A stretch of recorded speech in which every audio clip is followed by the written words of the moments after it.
समझ में आता है? सीधा बेलपत्र और उल्टा बेलपत्र समझ लेना, बहुत अच्छे से समझिएगा। शिव जी के सम्मुख में शंकर भगवान के शिवलिंग पर जब बेलपत्र चढ़ता है तो बेलपत्र का जो सीधा भाग होता है वो शिव जी के शिवलिंग पर होना चाहिए, उल्टा भाग ऊपर होना चाहिए। बहुत ध्यान से समझना हो।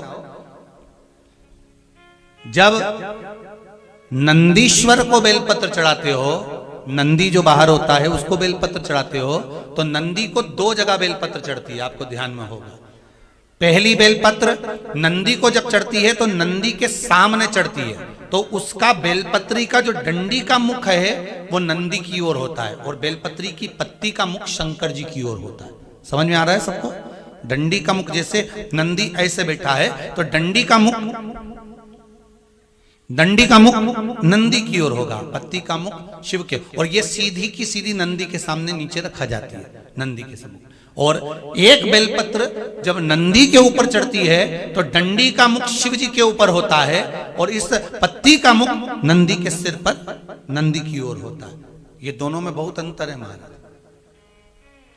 जैसे कोई बच्चा कोई कंपटीशन एग्जाम के लिए जा रहा हो या कोई परीक्षा देने के लिए जा रहा हो और पढ़ाई करे, स्मरण करे, तैयारी करे, वो अपनी जगह पर है। और ऐसा नहीं होता कि बच्चे पढ़ते नहीं है या तैयारी नहीं करते हैं। इसके बाद भी अगर उनका इंटरव्यू में पास नहीं होते या एग्जाम में पास नहीं होते तो उसके लिए ये दोनों बेलपत्री बड़ी काम करती है। बहुत ध्यान देना, जो नंदी के सामने बेलपत्र रखकर जाना, शिव जी के सम्मुख में बेलपत्र रखकर जाना, मतलब नंदी के सम्मुख में जब रखाएगी तो डंडी, जम के बोलिए, कहाँ होना चाहिए?